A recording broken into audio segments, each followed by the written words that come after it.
الحمد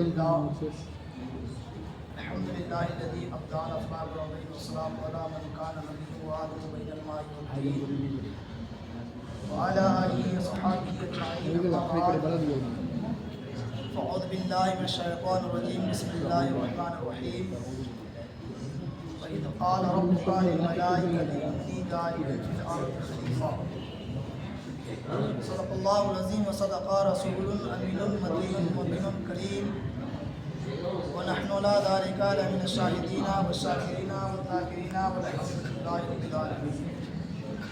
عزیزان ملت اسلامیہ، ہر واحد ہر مقرر خطبہ مسلمہ کے بعد کسی نہ کسی آیت مقدسہ یا حدیث پاک کو اپنا عنوان سبل بنایا کرتا ہے. اسی قانون کے تحت میں نے بھی ایک چھوٹی سی آیت کریمہ کی تلاوت کرنے کا شرف حاصل کیا ہے. اس پر گفتگو کرنے سے پہلے آئیے ہم آپ سب سے پہلے آقا نامدار مدنی کے تاجدار جناب احمد مجتبی محمد مصطفیٰ صلی اللہ تعالی علیہ وسلم کی دربار بار میں نہایت عقیدت و محبت کے ساتھ اپنی اپنی غلامی کا ثبوت دیتے ہوئے جھوم جھوم کر باواز بلند درود پاک کا ہدیہ نچاور کریں اور پڑھیں باواز بلند درود پاک اللہم صلی علی سیدنا شفیعنا حبیبنا مولانا محمد مبارک وسلم صلی اللہ علیہ وسلم علیکہ رسول اللہ صلی اللہ علیہ وسلم. ملک ریاض صحیح بھائی صحیح تقریر سننا تو سنے تو بیٹھ جاتا ہوں، زیادہ وقت بھی نہیں ہے. یہاں اسلامیہ صحیح تو ہے، صحیح بات ہے. جب کسی کا بچہ فوراً داہنے کان میں آذان اور بائیں کان میں تکبیر کہی جاتی ہے تاکہ خلل شیطان منہ زبان سے محفوظ رہے. بہتر یہ ہے کہ داہنے کان میں 4 مرتبہ آذان کہی جائے اور بائیں کان میں 3 مرتبہ تکبیر کہی جائے تاکہ خلل شیطان منہ زبان سے محفوظ رہے. آج ہمارے گاؤں سماج معاشرے میں یہ رواج ہے، مشہور ہے کہ جب لڑکی پیدا ہو تو آذان و اقامت نہ کہی جائے اور لڑکا پیدا ہو تو آذان و اقامت کہی جائے. ایسا کچھ نہیں ہے، چاہے لڑکی پیدا ہو چاہے لڑکا پیدا ہو، دونوں صورتوں میں آذان و اقامت کہنا جائز ہے. اگر آپ کو حوالہ چاہیے تو فتاوی رضویہ میں موجود ہے، دیکھ سکتے ہیں. اس لیے شاعر کہتا ہے کہ زندگی اس آذان سے شروع ہوتی ہے جس کی کوئی نماز نہیں. زندگی اس آذان سے شروع ہوتی ہے جس کی کوئی نماز نہیں، اس نماز پر ختم ہوتی ہے جس کی کوئی آذان نہیں. بغیر لباس کے آئے تھے اس جہاں میں، بغیر لباس کے آئے تھے اس جہاں میں، بس ایک کفن کے خاطر اتنا سفر کرنا پڑا، بس ایک کفن کی خاطر اتنا سفر کرنا پڑا. عزیزان ملت اسلامیہ، جب اللہ تبارک و تعالیٰ نے دنیا کا پہلا بشر کو بنانا چاہا، جب اللہ تبارک و تعالیٰ نے دنیا کا پہلا انسان کو بنانا چاہا، جب اللہ تبارک و تعالیٰ نے دنیا کا پہلا آدمی کو بنانا چاہا تو جناب حضرت آدم علیہ السلام کو بنایا.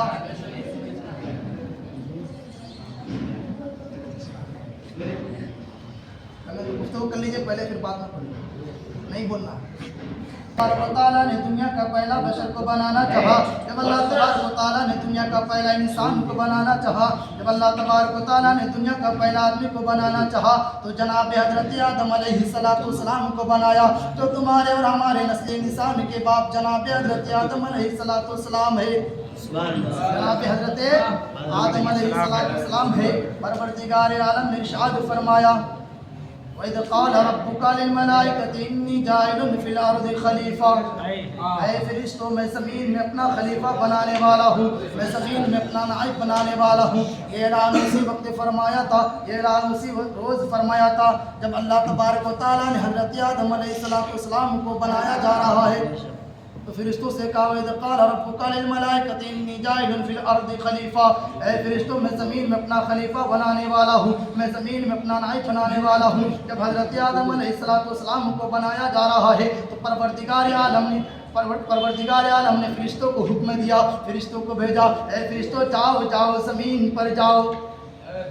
زمین پر جاؤ، زمین کے لیے بنایا گیا تو زمین پر جاؤ، زمین پر آ گئے، کون آئے؟ جناب حضرت جبرائیل امین زمین پر آ گئے، ایک مشت خاک اٹھانا چاہا، ایک مٹی اٹھانا چاہا، مٹی اٹھانا چاہا تو زمین رونے لگی، زمین گر گرانے لگی، زمین کانپنے لگی، زمین تھر تھرانے لگی، زمین رو کر کہنے لگی اے اللہ کے فرشتے جبرائیل زمین سے مٹی نہ لے جانا، زمین سے مٹی نہ اٹھانا، انسان بنے گا، زمین پر آئے گا، خوریزی کرے گا، فتنہ و فساد کرے گا۔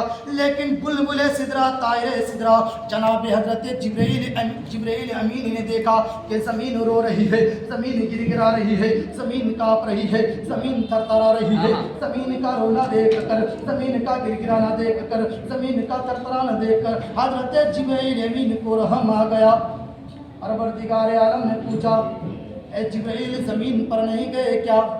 بولے ہاں مولا گیا تو تھا۔ پھر کیا ہوا؟ کہا مولا زمین رو رہی تھی، زمین گر گرا رہی تھی، زمین کانپ رہی تھی، زمین تھر تھرا رہی تھی، زمین کا رونا دیکھ کر، زمین کا گر گرانا دیکھ کر، زمین کا تھر تھرانا دیکھ کر مجھے رحم آ گیا، میں خالی ہاتھ آپ کی بارگاہ میں پہنچ گیا، میں خالی ہاتھ آپ کی بارگاہ میں پہنچ گیا۔ اللہ تبارک و تعالیٰ نے کہا ٹھیک ہے، اب دوسرے فرشتے کو بھیجا، دوسرے فرشتے کو حکم دیا اے اسرافیل جاؤ زمین سے ایک مشت خاک لے کر آؤ، ایک مٹی لے کر آؤ۔ زمین پر آ گئے، حضرت اسرافیل علیہ السلام زمین پر آ گئے، ایک مشت خاک اٹھانا چاہا، ایک مٹی اٹھانا چاہا تو پھر زمین رونے لگی، پھر زمین گر گرانے لگی، پھر زمین رو کر کہنے لگی اے اللہ کے فرشتے اسرافیل زمین سے مٹی نہ اٹھانا، اے اللہ کے فرشتے اسرافیل زمین سے مٹی نہ لے جانا، انسان بنے گا، زمین پر آئے گا، خوریزی کرے گا، فتنہ و فساد کرے گا۔ اللہ اکبر کبیرہ، انہیں بھی رحم آ گیا، خالی ہاتھ رب کی بارگاہ میں پہنچ گیا۔ اب تیسرے فرشتے کو بھیجا، اب تیسرے فرشتے کو حکم دیا اے میکائیل جاؤ زمین سے ایک مشت خاک لے کر آؤ، ایک مٹی لے کر آؤ۔ زمین پر آ گئے، کون آ گئے؟ حضرت میکائیل علیہ السلام زمین پر آ گئے، ایک مشت خاک اٹھانا چاہا، ایک مٹی اٹھانا چاہا تو زمین پھر رونے لگی، زمین پھر گر گرانے لگی، زمین پھر کانپنے لگی، زمین پھر تھر تھرانے لگی، زمین پھر رو کر کہنے لگی اے اللہ کے فرشتے میکائیل زمین سے مٹی نہ لے جانا، زمین سے مٹی نہ اٹھانا، انسان بنے گا، زمین پر آئے گا، خوریزی کرے گا، فتنہ و فساد کرے گا۔ اللہ اکبر کبیرہ، انہیں بھی رحم آ گیا، خالی ہاتھ رب کی بارگاہ میں پہنچ گیا۔ اب چوتھے فرشتے کو بھیجا، اب چوتھے فرشتے کو حکم دیا اے اسرائیل جاؤ تم زمین سے ایک مشت خاک لے کر آؤ، ایک مٹی لے کر آؤ۔ زمین پر آ گئے، کون آئے؟ حضرت اسرائیل علیہ السلام زمین پر آ گئے، ایک مشت خاک اٹھانا چاہا، ایک مٹی اٹھانا چاہا، زمین پھر رونے لگی، زمین پھر گر گرانے لگی، زمین پھر کانپنے لگی، زمین پھر رو کر کہنے لگی اے اللہ کے فرشتے اسرائیل زمین سے مٹی نہ اٹھانا، زمین سے مٹی نہ لے جانا، انسان بنے گا، زمین پر آئے گا، خوریزی کرے گا، فتنہ و فساد کرے گا۔ جیسے ہی زمین رونے لگی ویسے ہی حضرت اسرائیل علیہ السلام کہنے لگا اے زمین یاد رکھ، اے زمین یاد رکھ میرا نام اسرائیل ہے، میں تو دیکھوں گا تو تیرا رونا نہیں دیکھوں گا، میں تو دیکھوں گا تو اللہ کا حکم دیکھوں گا۔ اے زمین تیرے رونے سے مجھے کوئی فرق نہیں پڑے گا۔ حضرت اسرائیل علیہ السلام زمین کی طرف ہاتھ بڑھاتے ہیں، ایک مشت خاک لیتے ہیں، رب کی بارگاہ میں پہنچ جاتے ہیں اور فرماتے ہیں اے میرے مولا میں زمین سے ایک مشت خاک لے کر آیا ہوں، ایک مٹی لے کر آیا ہوں۔ رب کائنات نے ارشاد فرمایا اے اسرائیل زمین روئی نہیں تھی کیا؟ حضرت اسرائیل علیہ السلام کہنے لگا ہاں مولا زمین رو رہی تھی۔ پھر کیا ہوا؟ پھر تمہیں رحم نہیں آیا؟ کہا مولا میں زمین کا رونا نہیں دیکھا، میں تو دیکھا تو تیرا حکم دیکھا، میں تو دیکھا تو تیرا حکم دیکھا۔ عزیزان ملت اسلامیہ، اللہ تبارک و تعالیٰ نے حضرت اسرائیل علیہ السلام سے کہا اے اسرائیل انسان بنے گا، انسان کی تخلیق ہوگی، اس کی انسان کی تخلیق ہوگی، اس کو پیدا کیا جائے گا، اس کی ولادت کے لیے زمین سے مٹی تم لے کر آئے ہو، قیامت تک کے لیے انسان بن جائے گا، جب اس کا وقت پورا ہوگا کوئی اور فرشتہ اس کے پاس نہیں جائے گا۔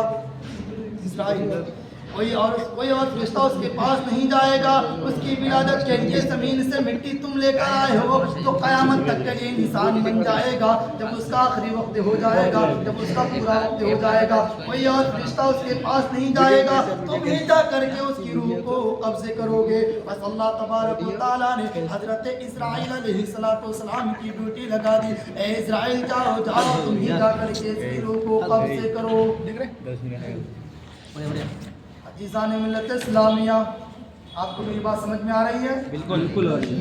بولیے سبحان اللہ, زور سے بولیے ماشاء اللہ. اللہ تبارک و تعالیٰ نے فرشتوں سے کیا کہا؟ وَإِذْ قَالَ رَبُّكَ لِلْمَلَائِكَةِ إِنِّي جَاعِلٌ فِي الْأَرْضِ خَلِيفَةً. اے فرشتوں, میں زمین میں اپنا خلیفہ بنانے والا ہوں, میں زمین میں اپنا نائب بنانے والا ہوں. یہ اعلان اسی وقت فرمایا تھا, یہ اعلان اسی روز فرمایا تھا. یہ تو نہیں کہا کہ میں آسمان میں اپنا خلیفہ بناؤں گا, فی الارض خلیفہ, میں زمین میں اپنا خلیفہ بناؤں گا. اللہ جب تو نے زمین کے لیے بنایا تو بنایا بھی زمین پہ جاتا. جب تو نے زمین کے لیے بنایا تو بنا کر زمین پہ ہی رکھا جاتا, زمین پہ ہی بھیج دیا جاتا. لیکن اللہ تبارک و تعالیٰ نے حضرت آدم علیہ السلام کو زمین میں نہیں رکھا. کہاں رکھا؟ جنت میں رکھا. آدم کو جنت میں پیدا نہیں کیا لیکن جنت میں رکھا. جب اللہ تبارک و تعالیٰ نے حضرت آدم علیہ السلام کو جنت میں رکھا, جب جنت میں حضرت آدم علیہ السلام کا دل نہیں لگتا تو پروردگار عالم نے حضرت آدم علیہ السلام سے پوچھا, اے آدم جنت میں دل کیوں نہیں لگتا ہے؟ جنت میں مایوس کیوں نظر آتے ہو؟ جنت میں اداس کیوں نظر آتے ہو؟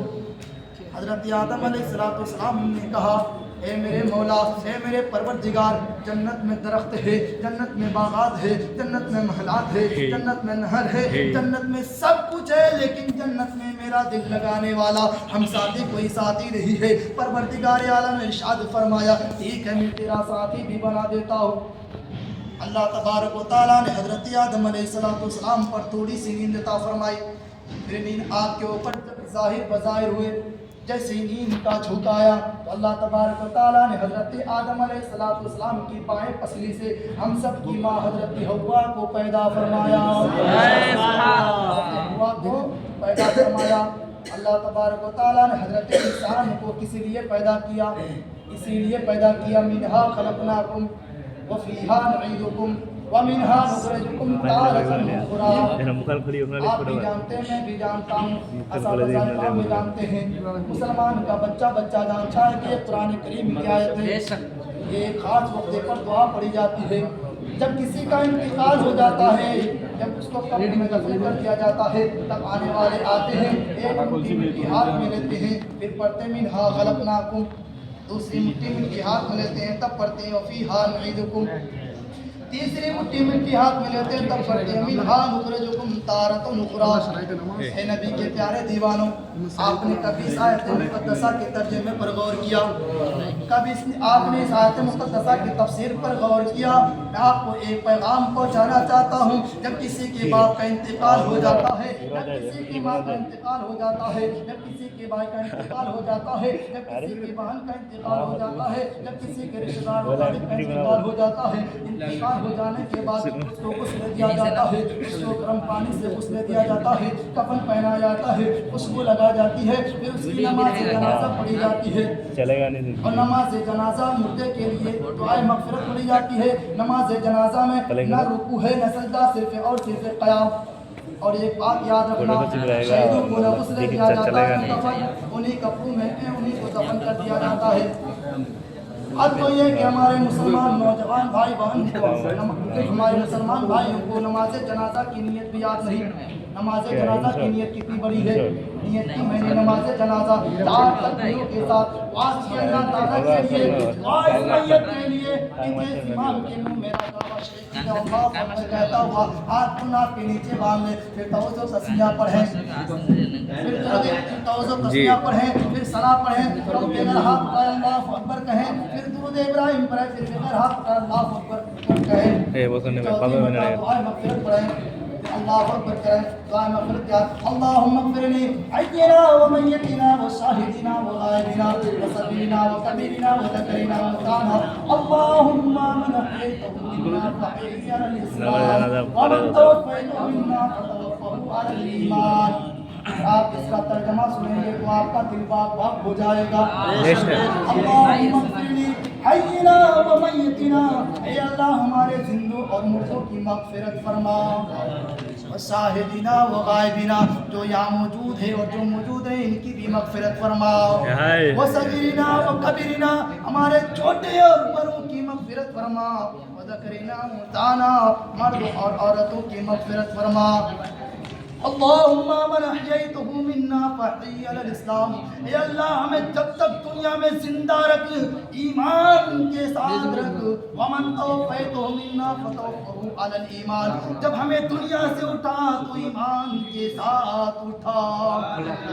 شاعر کہتا ہے زندگی اس آذان سے شروع ہوتی ہے جس کی کوئی نماز نہیں، اور اس نماز پر ختم ہوتی ہے جس کی کوئی آذان نہیں.